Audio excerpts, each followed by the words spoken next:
Salut les gars, salut les amis, j'espère que vous allez bien.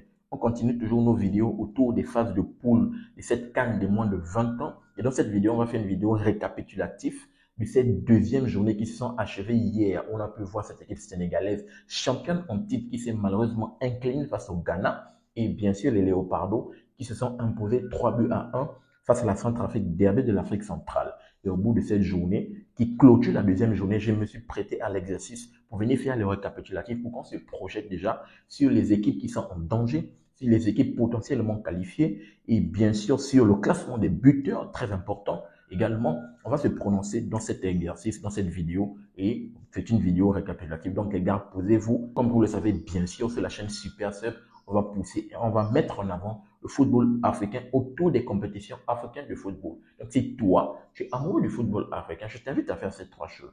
À t'abonner, partager massivement les vidéos et activer la cloche de notification pour ne manquer aucune de mes sorties. Sans plus tarder, on va d'abord voir le calendrier de ces 4 jours. Il ne reste que 4 jours pour ces phases de poule. Bien sûr, on saura au bout de ces 4 jours quelles seront les équipes qui seront qualifiées pour ces quarts de finale. Les 4 jours, c'est aujourd'hui, mardi. On va ouvrir le groupe A. Toujours où on va voir cette équipe de la Zambie face à la Tanzanie. Attention, les deux qui doivent prendre des points pour se qualifier. On aura la Sierra Leone face à l'Afrique du Sud. Ce match est très décisif parce que ce match va nous donner la température. Quelle sera l'équipe qui finira première? En gros, c'est un match de la première place parce que si l'Afrique du Sud s'impose face à la Sierra Leone, elle prend une belle option. Elle peut revenir et voire même faire un match nul et prendre la première place dans le dernier match parce qu'elle aura un dernier match à jouer. Par contre, si la Sierra Leone s'impose, pour elle, vu que la Sierra Leone est déjà déjà qualifiée au bout de cette deuxième journée, vu qu'elle est déjà qualifiée, donc là, normalement, la Sierra Leone doit juste consolider son fauteuil de premier. On verra ce que ça va donner. On a également la journée de mercredi de demain, où on pourra voir le groupe B entre le Nigeria et le Kenya. C'est vrai, je n'ai pas fait la vidéo, je n'ai pas revenu sur la vidéo de ce groupe B de la deuxième journée. C'était quand même assez compliqué, mais là, j'ai pu voir que dans le choc entre le Nigeria et le Maroc, les deux équipes se sont neutralisées sur un score de parité, mais la Tunisie a profité et s'est imposée face à cette équipe kenyane. Et vraiment, la Tunisie prend une belle option au niveau de la qualification. En tout cas, pour finir parmi moins les meilleurs troisièmes, c'est une bonne performance pour la Tunisie qui doit jouer son dernier match face au Maroc. La Tunisie doit jouer son dernier match face au Maroc, derby de l'Amérique du Nord, de l'Afrique du Nord. On verra ce que ça va donner. En tout cas, et là, c'est pour le match de mercredi. Et le Nigeria doit jouer le Kenya. Le jeudi, ça sera un jour important parce que ce jour va nous donner l'avenir de cette équipe sénégalaise championne du titre qui doit jouer la RDC. Comme je l'ai dit tantôt, ce match va nous donner la température sur le prochain match qui va arriver pour les éliminatoires de la Coupe du Monde parce qu'on sait qu'il y a un match hyper intéressant entre la RDC et le Sénégal au stade des Martyrs qui va se qualifier pour le mondial. Il y a déjà des jeunes petits là. Les jeunes petits qui doivent nous donner la température dans cette rencontre. La RDC peut avoir toutes les chances entre les leurs mains et leurs pieds d'éliminer les champions en titre. Les champions en titre peuvent rester à la maison, ils plient bagage, ils rentrent à Dakar. Or que la RDC, or que le Sénégal également peut également prendre une belle option au niveau de la qualification. De l'autre côté, on a les fauves du Bazoumandi, les petits qui jouent face au Ghana. Avantage à cette équipe ghanéenne qui nous a montré de belles choses depuis le début de la compétition. Mais la Centrafrique peut rebattre vraiment les cartes. Elle peut rebattre vraiment les cartes si elle s'impose. Comme je l'ai dit tantôt dans mon débrief qui est disponible sur la chaîne, si le Sénégal et la Centrafrique s'imposent, on aura vraiment ce groupe de la mort où toutes les équipes seront à 4 points, 4 points, 4 points. Et là, ça sera décisif. Ça va se jouer au goal average, ça va se jouer aux confrontations directes. Il y aura pas mal de petits calculs là qu'on fera.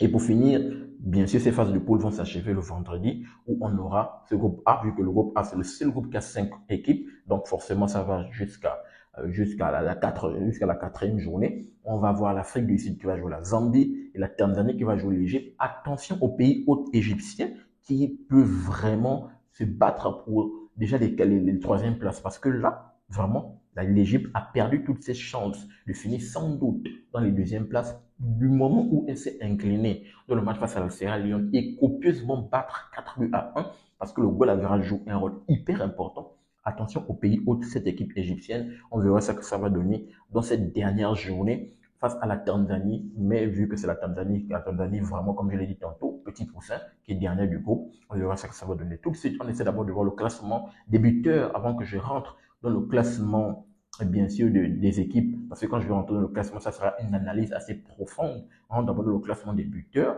bien sûr, comme on essaie de voir le classement des buteurs de ces CAN de moins de 20 ans, on voit que ce classement est dominé par un jeune petit. Le jeune petit qui joue du côté de la Sierra Leone, j'en ai en parlé dans ma vidéo, dans mon débrief qui a opposé l'Égypte face à la Sierra Leone. J'en ai en parlé, je vous invite à aller la regarder si ce n'est pas encore fait. Le jeune petit, c'est le Dossardis, capitaine de cette équipe de la Sierra Leone. Il s'appelle Momo Camara, qui a juste été exceptionnel. C'est lui qui a porté haut et fort cette équipe sierra-léonaise à la victoire face au pays hôte égyptien. Dossardis, pied gauche juste incroyable. Première frappe qui met à 30 mètres, boulin de canon. Deuxième frappe dans la lucarne. Troisième frappe plus tranquille, petite frappe enroulée. Exceptionnel, il finit vraiment au bout de cette deuxième journée. Il a un bilan de 3 buts.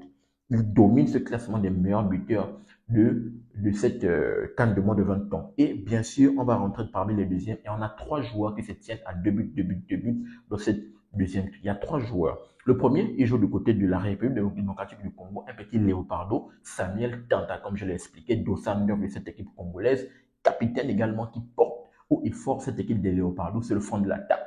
Il est là avec 2 buts, Samuel Tanda, qui porte haut et fort cette équipe des Léopardo. L'autre côté, on a également l'attaquant prolifique de cette équipe des Lions de la classe, des Lionceaux de la classe du Maroc, c'est Yassir Zabiré, dossard 21. Il porte haut et fort les couleurs des Lionceaux de la classe. Il a dans ce classement des buteurs ex-aequo avec Samuel Tanda, avec 2 buts ex-aequo, bien sûr, avec un autre joueur du Kenya, dossard 14, il s'appelle Lawrence Ouma Oko. C'est lui également qui a 2 buts. Il porte haut et fort cette équipe kenyane. C'est lui jusqu'au début de la saison, jusqu'au début de cette CAN de moins de 20 ans, c'est lui, bien sûr, c'est le fond de l'attaque qui porte haut et fort cette équipe kenyane. Donc, voici ce classement des buteurs.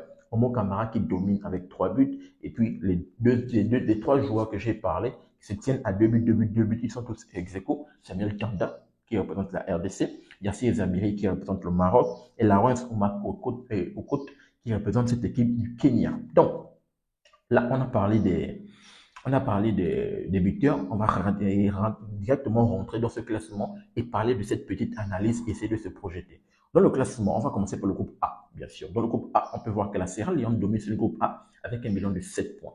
L'Égypte est juste là derrière avec 4 points. L'Afrique du Sud avec 3 points. La Zambie avec 2 points. Et cette équipe, la Taifa Stars de la Tanzanie, les jeunes, avec un bilan de 0 points. D'ailleurs, je pense que pour eux, ils vont rentrer à Dar es Salaam. C'est tranquille. La Tanzanie va rentrer à Dar es Salaam parce que ce qu'elle me montre depuis le début de cette campagne, c'est juste pitoyable. Donc, pour le moment, comme je l'ai dit dans ce groupe A, on connaît déjà une équipe qualifiée. Et cette équipe de la Sierra Leone, aujourd'hui, date que je tourne la vidéo, c'est mardi. Ce groupe doit se jouer et on verra bien sûr que ça va donner même la température.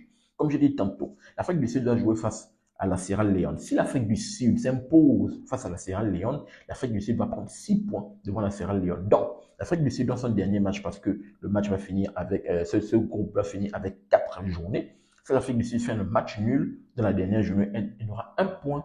Elle sera ex-aequo avec la Sierra Leone, confrontation directe qui brime face au goal average. Donc, l'Afrique du Sud peut finir première toujours de son groupe, a toutes ses chances de finir première de son groupe. La Zambie également a toutes ses chances de finir première de son groupe, si et seulement si elle a un goal average plus important. Parce que le premier match qui s'est joué entre la Zambie et la Sierra Leone, les 2 équipes sont neutralisées. Donc, la Zambie peut également avoir toutes ses chances de finir première de son groupe, si et seulement si, dans les 2 journées qu'elle reste, elle s'impose quand même si les scores assez importants. 3 buts à 0, c'est quand même bon.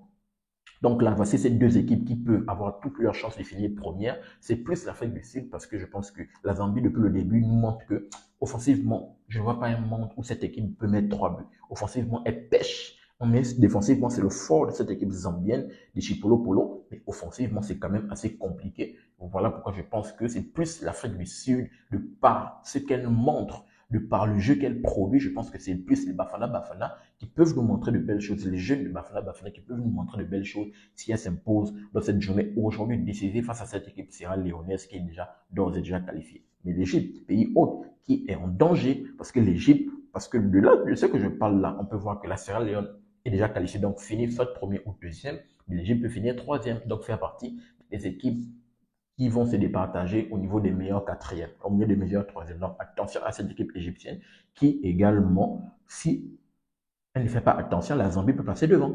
La Zambie, si elle passe devant, parce que si la Zambie s'impose dans ces 2 derniers matchs, l'Égypte, je pense que ça va être compliqué. Parce que si l'Égypte fait nul dans le dernier match face à la Tanzanie. Et si cette équipe zambienne gagne ces deux matchs, je pense que l'Égypte, pays hôte, reste à la maison. Donc, enjeu assez important dans ce groupe, dans cette deuxième journée. On verra ce que ça va donner dans la troisième journée, voire la quatrième journée de ce groupe A. Dans le groupe B, bien sûr, je pense que les carottes sont cuites. On connaît déjà les deux équipes qui peuvent vraiment se qualifier. Première, deuxième, elles vont se départager au niveau de la place. Cette équipe du Maroc et cette équipe du Nigeria. Bien sûr, les deux, ils sont là. Ils finissent avec quoi? Le Maroc a 3 buts marqués, 2 buts encaissés, goal average plus 1. Le Nigeria, 1 but marqué, aucun but encaissé, goal average plus 1. Les deux équipes se tiennent à 4 points, 4 points. On va voir ce que ça va donner la dernière journée, mais je pense que ces deux équipes peuvent finir première, l'autre deuxième. La Tunisie peut se battre pour finir parmi les meilleurs troisièmes, parce que la Tunisie s'est quand même relancée, vu qu'elle a perdu son premier match face au Nigeria. Donc la Tunisie va jouer le derby du Nord, le derby de l'Afrique du Nord entre le Maroc dans la dernière journée. Ça va être un match assez chaud, un match tendu. Je pense que ce match également va nous donner la température, parce que ces deux équipes, les grands, bien sûr, vont se rencontrer au mois de juin pour les matchs amicaux. Ça peut également donner la température par rapport à ces deux équipes, les grands bien sûr, qui vont se rencontrer au mois de juin. Mais attention, c'est un enjeu assez important. La Tunisie joue sa qualification, parce que la Tunisie, je pense qu'elle aura à cœur de faire minimum un match nul avec 4 points. Je pense qu'elle peut avoir une belle option de faire partie des meilleurs quatrièmes. Vu que actuellement le Sénégal choke, on va revenir sur le Sénégal. Le Kenya, malheureusement, qui finit avec 0 points. Je pense que c'est fini pour le Kenya. Malheureusement, le Kenya qui n'a plus toutes ses chances de se qualifier. Avec 2 défaites, au bout de ces 2 journées, je pense que c'est fini pour le Kenya déjà de finir parmi les 2 premiers. C'est impossible. Finir parmi les meilleurs troisièmes. Même si elle s'impose dans le dernier match face au Nigeria, ça va quand même être assez compliqué. Déjà qu'elle finit à un goal average de -3 et un bilan de 6 buts encaissés, 3 buts marqués. Ça va être difficile. Je pense que le Kenya également peut dire au revoir à ses chances de qualification. Donc, ici, voici ce qu'il fallait dire par rapport à ce groupe B. Donc, comme je l'ai dit, petit récapitulatif, le Maroc et le Nigeria d'ores et déjà qualifiés, qui vont se discuter la première, voire la deuxième place. La Tunisie également, qui peut finir parmi les meilleurs quatrièmes si elle prend un point face au Maroc. Et le Kenya, malheureusement, qui est éliminé dans ce groupe B. Et pour finir dans ce groupe C, le groupe de la mort, où la République démocratique du Congo, au bout de cette deuxième journée, a quand même pris un avantage, vu qu'elle s'impose de 3 buts à 1, 2 buts d'écart, d'où le goal average de plus 2. Goal average de plus 2, vu que le Ghana également, ils ont le même nombre de points. Le Ghana a un goal average de plus 1, vu que le Ghana s'est imposé juste un petit but à 0 face à cette équipe sénégalaise. Et le perdant de ce groupe C, c'est bien sûr le tenant du titre, le Sénégal. Même chose pour l'Égypte. Mais l'Égypte est juste pays hôte qui est en danger. Le Sénégal également est en danger. Le Sénégal est en danger. Le Sénégal doit s'imposer impérativement face à la RDC. Si le Sénégal ne s'impose pas, le Sénégal plie bagage et revient à Dakar. C'est tranquille. Il plie bagage et revient à Dakar. Même un match nul ne permet pas à cette équipe sénégalaise de se qualifier. Le Sénégal doit impérativement s'imposer. Les jeunes fauves du Bazo Bangui doivent également s'imposer s'ils veulent se qualifier. On pourrait avoir un groupe juste complètement fou. Prenons un monde, histoire de se projeter. Si un monde où le Sénégal s'impose face à la RDC, 4 points, le Congo, le Centrafrique s'impose face au Ghana, 4 points, on aura une équipe avec 4 points, 4 points, 4 points. Tout va se jouer aux confrontations directes. Mais qui pourrait finir première, voire deuxième? Attention. Là, ça va se jouer au calcul, ça va se jouer au goal average, mais je pense que vraiment, actuellement, la RDC est bien placée parce que la RDC a plus 2. Et la RDC aura un bilan. On parle de si un monde où le Sénégal, bien sûr, s'impose.